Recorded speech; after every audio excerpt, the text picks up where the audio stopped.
Por, qasja amerikane, duket se po të shojnë bisedën e fundit të zotit Trump me Vladimir Putin, interesi amerikan duket se është zhvendosur më shumë drejt Iranit. Pra faktit që Irani nuk duhet të ketë armë bërthamore, mjaftohet vetëm me një fjali Donald Trump ku paralajmëron se Putin do të hakmerret ndaj atij sulmi të papritur në fakt edhe surprizues të Ukrainës shumë brenda territorit rus. Pse është kaq ose duket kaq i tërhequr Donald Trump në raport me Vladimir Putin, me Rusin? Shiko, me sa duket që presidenti në bisedën e fundit që ata zhvilluan për rreth 1 orë e 10 minuta, 1 orë e 15 minuta, në posimet e tij, presidenti Trump diskutuan për Ukrainën, për sulmin, vendosmërinë e presidentit Putin për të realizuar goditjen. Për informacion, goditja ka filluar në rreth orës 1 të mëngjesit dhe është goditur qendra e Kievit, dhe tashmë po bëhen bilancet e viktimave, ka patur viktima në njerëz, ka patur dëme materiale, pra është goditur qendra e Kievit, edhe janë goditur edhe disa në rrethinat e Kievit, por edhe të qytete të tjera, edhe pra ka pasur, kjo hakmarrje ka filluar, domethënë hakmarrja e Putinit për këtë, por edhe Ukrainës duket që kanë qenë të përgatitur për këtë. Presidenti Trump pastaj tha që ne biseduam shumë edhe për punën e Iranit.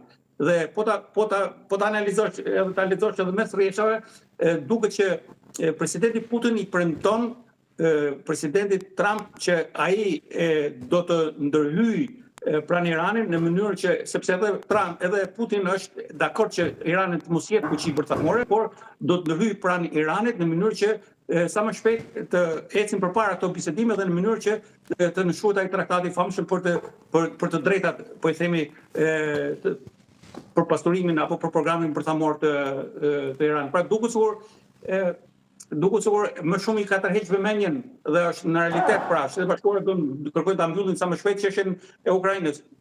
Prandaj presidenti Trump ka bërë shumë lëshime në këtë, sepse synon ta mbyllë çështjen e Iranit dhe pastaj të merret me çështjen e Indo-Paqësorit. Por presidenti Trump, më sa duket, ka neglizhuar faktin që presidenti Putin është një shkollë tjetër në raport në mënyrën e të negociuarit. Presidenti Putin është i shkollës apo i doktrinës se Andrej Gromikos, ish ministri i jashtëm të Bashkimit Sovjetik, në raportet pra në mënyrën e negociuarit. 2-3 nga parimet e tyre e tij këta po i zbatojnë më tashmë në bisedime me Ukrainën. E para është zgjatja në kohë, pra durimi strategjik dhe zgjatja në kohë e bisedimeve nëpërmjet këtyre pastaj ata të kenë mundësi ta lodhin palën kundërshtare. Pra kur them këtë palë kundërshtare unë quaj edhe Ukrainën, por edhe Shtetet Bashkuara të Amerikës në raport me bisedime me që po bëjnë për çështjen e Ukrainës dhe për çështje tjera, në fakt. E dyta është që sipas kësaj doktrine, po i themi doktrinës së Gromikos, është maksimalizimi i kërkesave, dhënia ultimatumeve dhe në fund mos çedimi në asnjë kërkesë, pra majta gjithmonë në kërkesave lart. Pra kjo është stili i negociuarit të Andrej Gromikos që ka apo siç njihej në atë kohë si Mr. No, domethënë zotria jo, që gjithmonë kështu fillonte mënyrën e tij të negociuarit. Dhe po ta shohësh sot në bisedime me Ukrainën po zbatohen këto edhe në bisedime me Shtetet Bashkuara të Amerikës, po i zbatohen në të njëjtën formë këtë doktrinë po e zbaton Putini. Se po ta shohim pastaj mënyrën, sepse edhe në farë mënyrë edhe Trumpi përpiqet të zbatojë atë doktrinën e Kissingerit, por Trumpi kërkon rezultate të menjëhershëm. Pikërisht kjo është ajo pastaj që në këto bisedime ka probleme. Trumpi lodhet shpejt. Pra, ai në moment që ka një kundërshtim, ka një diçka, thotë, shiko, unë do të heq dorë nga këto. Po në moment që nuk ha diçka që ka mundësi fitore, përsëri ai thotë, pa mua nuk mund bëhet kjo, pa mua nuk mund të bëhet kjo negociat. Pra,